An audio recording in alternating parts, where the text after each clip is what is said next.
Baik, bismillahirrahmanirrahim. Assalamualaikum warahmatullahi wabarakatuh. Selamat pagi sahabat-sahabat edukasi inspirasi FKIP. Alhamdulillah hari ini kita bisa bertemu kembali dengan tema yang luar biasa. Perkenalkan, saya Dr. Sutrisno SPD MPD dari Prodi PPKN FKIP Universitas Muhammadiyah Ponorogo. Alhamdulillah hari ini nanti kita akan sedikit berbagi ilmu tentang global citizenship, warga negara global. Baik teman-teman yang ada di rumah masing-masing, alhamdulillah tema kita hari ini sangat menarik sekali, apalagi kita berbicara di era yang begitu kompleks, di era globalisasi saat ini. Tentu penyebutan kata global citizen itu sudah tidak asing kembali. Tentu teman-teman semua sudah tidak asing dengan penyebutan yang namanya warga negara global. Apa sih warga negara global? Tentu ini menjadi tema diskusi kita yang menarik hari ini di teman-teman edukasi inspirasi FKIP hari ini, yang mana kalau kita berbicara tentang global citizen, tentu kita berbicara tentang warga global. Sebenarnya apa sih warga negara global itu?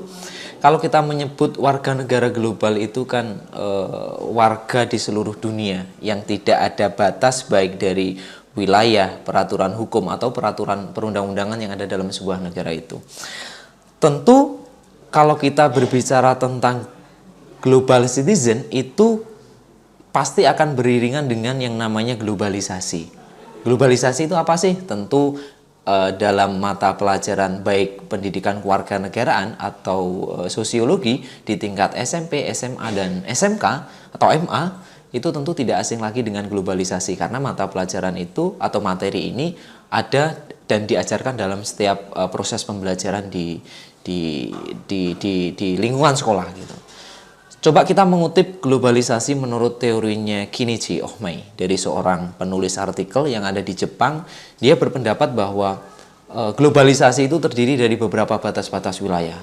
Tentu warga negara global itu sekali lagi erat dengan globalisasi, dan globalisasi itu berkaitan dengan adanya batas-batas negara yang terdiri dari geografi, kemudian geografis, kemudian politik, dan kebijakan-kebijakan pemerintah yang lain.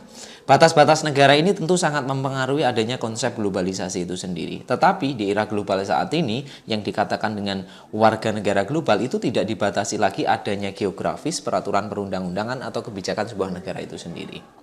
Jadi tentu dalam memahami tentang global citizen itu tidak dibatasi warga yang secara global sehingga kita menghilangkan esensi dari jiwa nasionalisme, itu bukan.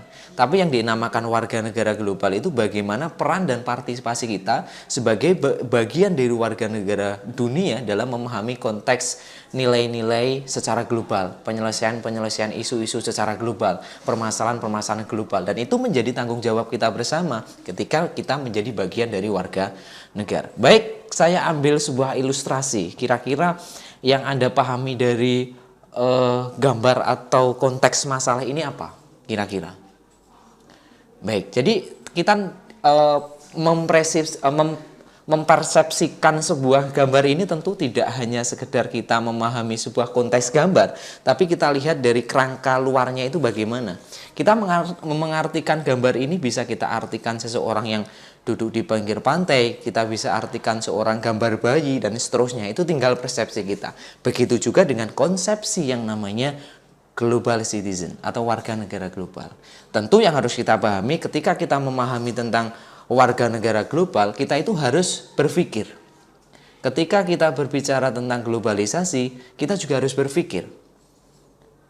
Kita itu harus menerima sepenuhnya, menolak sepenuhnya, atau menerima secara selektif. Nah, kira-kira teman-teman milih yang mana? Menerima sepenuhnya, menolak sepenuhnya, atau menerima secara selektif? Saya kira kita sepakat teman-teman semua bahwa yang harus kita pahami bahwa globalisasi kita harus terima secara selektif. Itu yang penting sekali. Karena apa? Yang namanya globalisasi itu tidak tidak bisa untuk kita hindari. Tapi globalisasi itu memang harus kita terima secara selektif. Karena perkembangan dunia itu terus akan berkembang. Dan Samuel Huntington juga mengatakan bahwa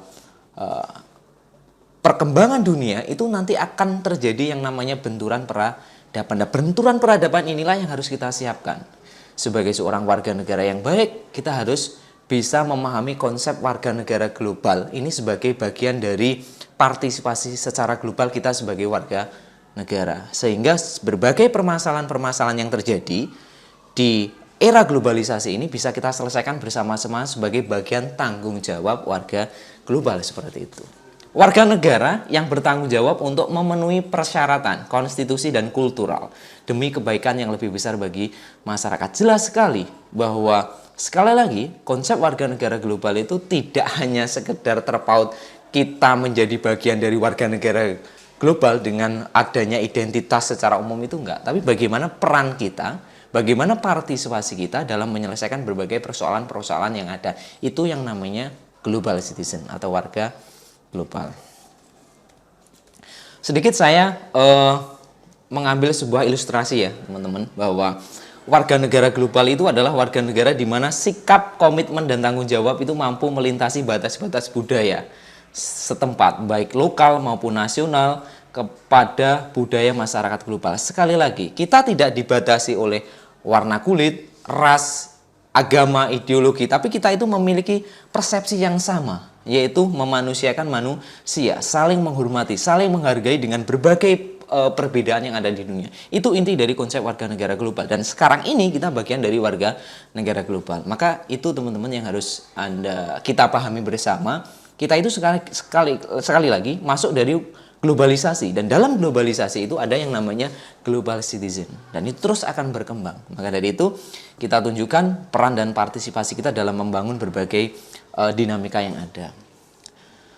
Dari berbagai persepsi tentang warga negara global ini, saya cenderung mengambil teorinya Kogen bahwa ada tujuh karakteristik yang nampak pada diri warga negara global. Satunya apa? Satu, kemampuan mengenal dan mendekati masalah sebagai warga masyarakat global. Tadi yang saya sampaikan, bagaimana kita sebagai warga negara yang tinggal di lingkungan kita itu peka terhadap permasalahan-permasalahan global. Contohnya apa? Lingkungan lah, pelestarian lingkungan lah, seperti itu.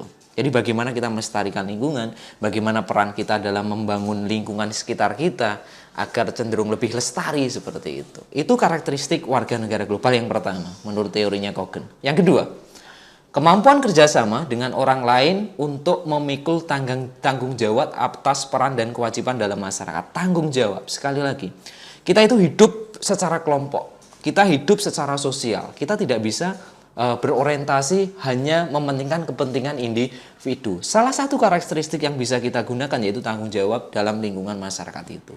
Ketika Anda sudah melestarikan lingkungan, kemudian yang kedua Anda sudah berusaha memahami tentang konteks tanggung jawab, itu berarti Anda mewujudkan peran Anda sebagai warga global, seperti itu. Yang ketiga apa karakteristiknya? Kemampuan untuk memahami dan menerima, menghormati perbedaan budaya. Ini yang harus kita kembangkan dalam diri kita. Dalam lingkungan kehidupan masyarakat kita kan cenderung mementingkan ego kita, ya kan? Terlalu fanatik, dan fanatik itu cenderung akan menjadikan sebuah konflik sosial. Maka dari itu karakteristik sebuah warga negara global itu harus bisa menghargai perbedaan budaya, toleransi, yaitu yang paling penting sekali. Kalau kita lihat bersama-sama, Anda juga mengamati mungkin di media sosial, kenapa terjadi konflik sosial? Karena dia tidak bisa memahami tentang sebuah perbedaan. Nah, ketika Anda mampu memahami sebuah perbedaan, itu yang namanya warga negara global. Saya kira kita sebagai bagian warga negara global itu harus berpikir secara kritis dan sistematis. Kenapa ini penting? Karena melihat fenomena global yang sangat begitu kompleks, kita itu harus berorientasi bagaimana kita berpikir kritis dalam menganalisis setiap permasalahan yang ada. Sehingga orientasi pengembangan kita dalam menyelesaikan masalah itu akan muncul ketika kita berpikir secara kritis. Itulah 4 karakteristik warga negara global. Yang kelima, yaitu kemampuan menyelesaikan konflik dengan cara damai tanpa kekerasan. Nah, ini kan menjadi tolak ukur kita yang pertama, teman-teman. Bagaimana karakteristik menyelesaikan permasalahan secara damai ini menjadi poin yang utama juga dari karakteristik warga negara yang global. Karena melalui orientasi dalam kita pengembangan penyelesaian konflik secara damai ini akan berdampak secara banyak hal, baik dari aspek pendidikan, ekonomi, sosial, dan seterusnya. Karena konflik-konflik yang muncul ini pasti akan berorientasi juga pada berbagai aspek bidang tadi. Maka dari itu, bagaimana upaya sadar terencana kita dalam menyelesaikan konflik ini secara damai. Dan itu yang harus jadi tolak ukur yang kelima kita sebagai bagian dari warga global. Baik, yang keenam, kemampuan mengubah gaya hidup dan pola makanan pokok yang sudah bisa digunakan dalam melindungi lingkungan. Ini penting juga. Bagaimana esensi kehidupan sosial kita itu harus diimbangi dengan pola kehidupan yang ideal, yang dinamis, bagaimana warga negara secara umum. Bagaimana aspek lingkungan, bagaimana aspek kesehatan, itu juga harus kita jaga. Karena itu poin bagian dasar dari kita membangun yang namanya warga negara global tentunya. Yang ketujuh, memiliki kepekaan terhadap mempertahankan hak asasi manusia. Penting sekali juga bahwa memanusiakan manusia yang berorientasi pada hak asasi manusia itu menjadi poin yang penting, teman-teman.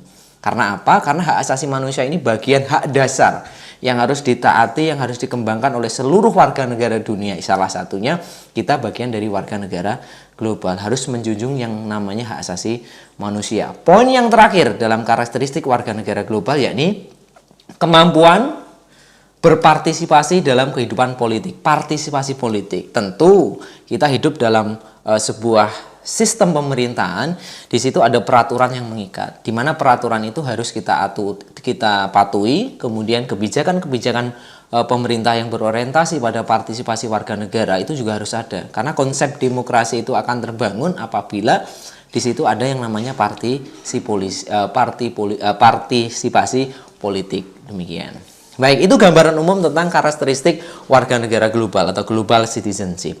Ada sebuah pertanyaan, mengapa sih warga negara global itu harus ada? Kira-kira apa? Kenapa warga negara global itu harus ada? Ini ada statement yang menarik, saya bacakan ya. Tentu warga negara global ini tidak lepas dari kenyataan adanya ketergantungan global antar negara bangsa yang menjalin hubungan dengan berbagai bangsa-bangsa lain di penjuru dunia. Kan jelas sekali, ada keterikatan.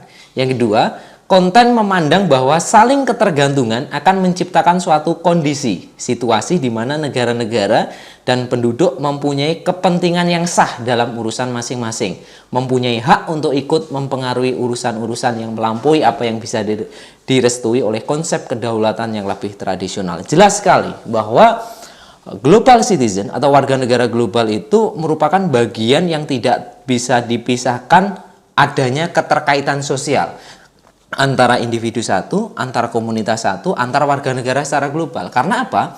Tujuan warga negara itu ada kan sejatinya bagaimana dia bisa membangun, berorientasi dalam menjalankan hak dan kewajiban dia sebagai warga negara. Hak dan kewajiban dia sebagai warga negara dalam menyelesaikan berbagai isu-isu permasalahan secara global itu patut untuk kita perhitungkan juga. Karena dengan kita bisa menjadi seorang good citizen, warga negara yang baik, itu pasti juga akan berorientasi pada pembentukan warga negara dunia secara global yang damai. Itulah keterkaitannya.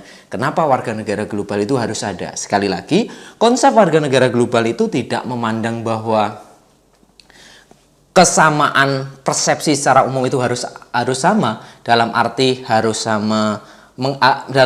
menghilangkan identitas nasional dia, tidak. Tapi bagaimana identitas nasional dia sebagai warga negara sebuah negara itu tetap ada. Tapi warga negara global yang dimaksud di sini kontribusi sosial dia dalam menyelesaikan berbagai persoalan-persoalan global itu wujud daripada warga negara global. Makanya konsep warga negara global itu menjadi tolak ukur yang pertama. Salah satunya apa? Warga negara global itu tidak bisa dilepaskan dengan ketergantungan secara global yang di dalamnya negara bangsa terlibat dalam berbagai kepentingan mereka masing-masing. Ada persamaan persepsi di situ. Konsep yang kedua itu berbicara tentang peran. Sangat penting untuk merumuskan, menerapkan agenda untuk transformasi sosial. Keterkaitan antara sosial, partisipasi sosial ini menjadi tolak ukur utama dalam peran warga negara global. Karena ada ikatan di situ, kesamaan, yaitu menjunjung adanya hak asasi manusia. Nah, keterkaitan inilah yang penting yang harus kita lakukan sebagai bagian dari warga negara global. Konsep yang ketiga itu berbicara tentang persatuan rakyat di dunia untuk bersama-sama melakukan transformasi global. Bagaimana kesenjangan sosial, kemudian kemiskinan, bencana alam dan seterusnya. Ini menjadi masalah kita bersama untuk kita selesaikan. Maka dari itu teman-teman edukasi inspirasi ini harus kepekaan sifat sosialnya itu harus tinggi, harus ada. Karena apa? Karena dengan kepekaan sosial itu wujud dari bagaimana kita menjalankan peran kita sebagai warga negara dunia, peran kita sebagai warga negara secara utuh dalam menyelesaikan berbagai persoalan-persoalan yang terjadi. Inilah dikatakan sebagai konsep warga negara global.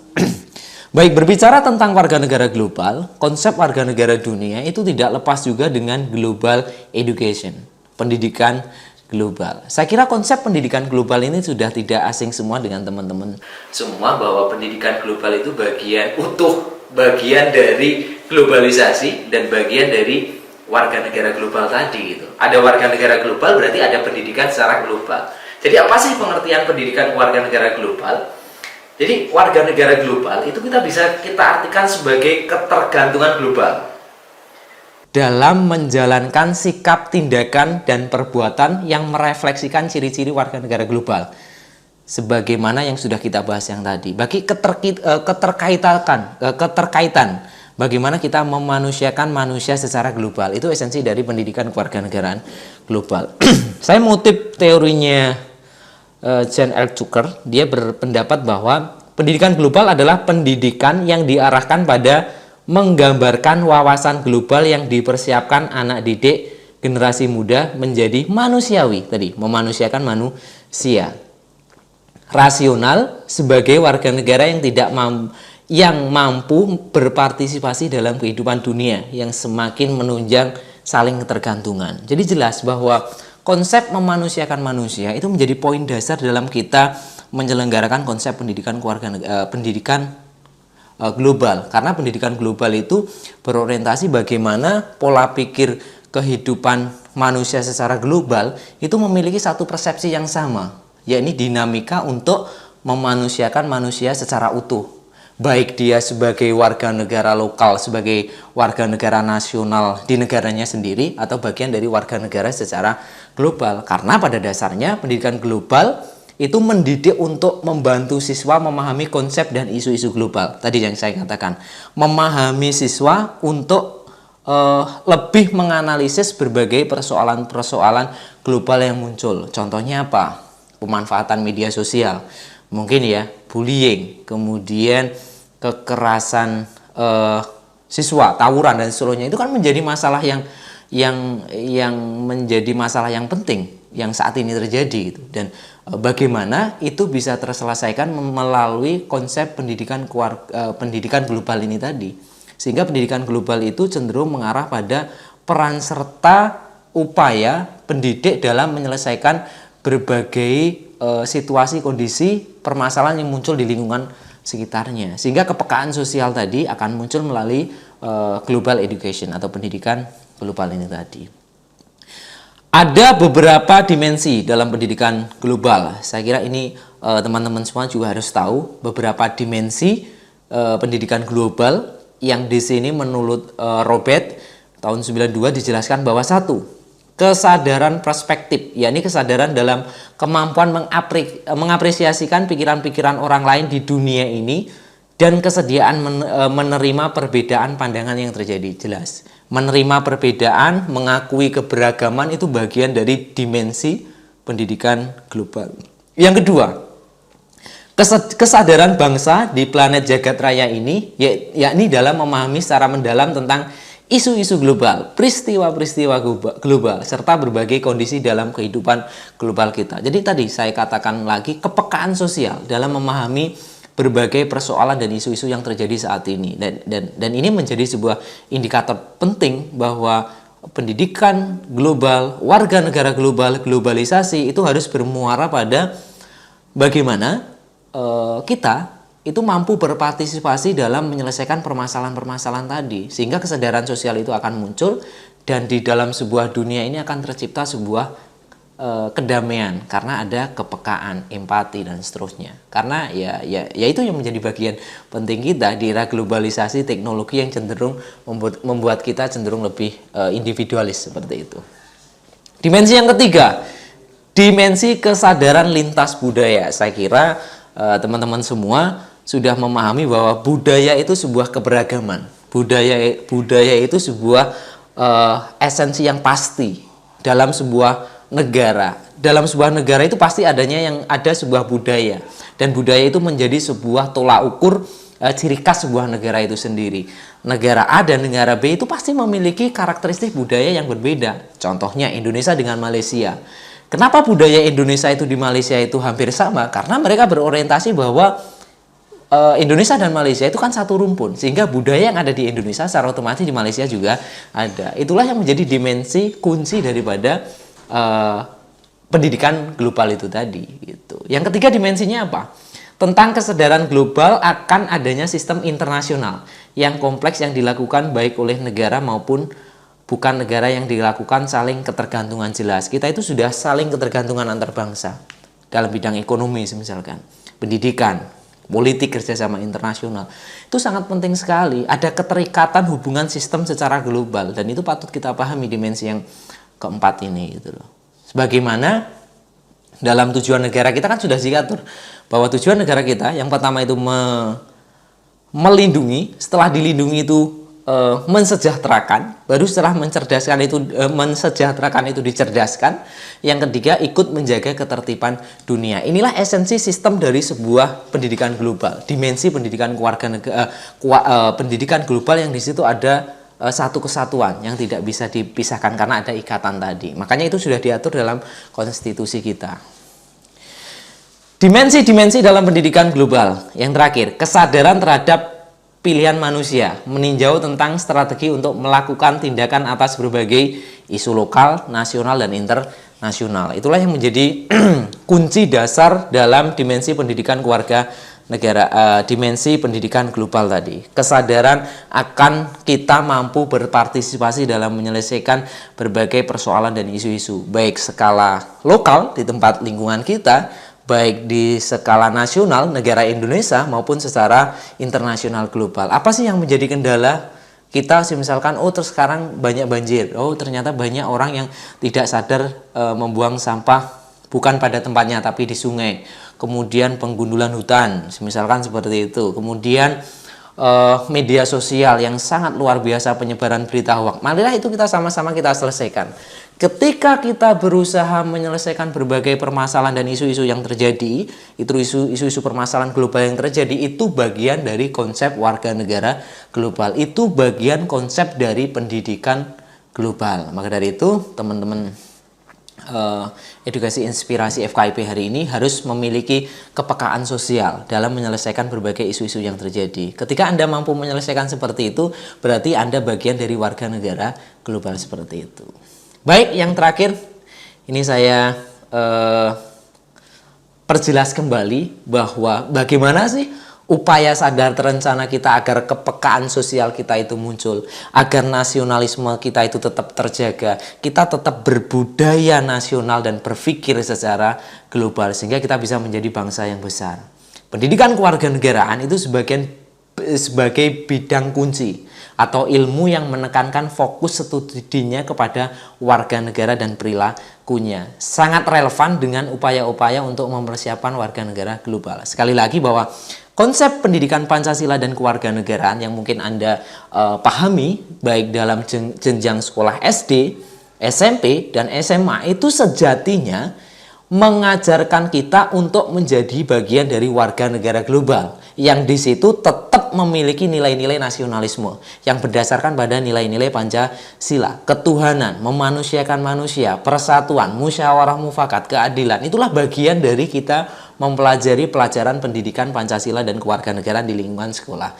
Ketika Anda mengikuti pembelajaran pendidikan Pancasila dan kewarganegaraan itu dengan baik di dalam lingkungan sekolah, berarti Anda berkontribusi melakukan sebuah proses pendidikan global. Berarti Anda berkontribusi sebagai bagian wujud dari warga negara global. Seperti itu. Jadi saya kira seperti itu yang bisa kita pahami tentang makna daripada global citizen atau warga negara global. Baik teman-teman yang luar biasa, saya kira demikian sedikit edukasi inspirasi FKIP yang bisa kita sampaikan, dan diskusi ini sangat menarik. Insya Allah nanti kita akan bahas kembali dengan subtema yang saya kira menarik, dan dengan tema yang berbeda-beda, dan insya Allah itu nanti akan memberikan edukasi dan inspirasi bagi kita, khususnya melalui konsep warganegaraan global ini. Kita bisa menjadi warga negara global, kita bisa menjadi warga negara Indonesia yang berorientasi mengamalkan nilai-nilai Pancasila, sehingga kita bisa menjadi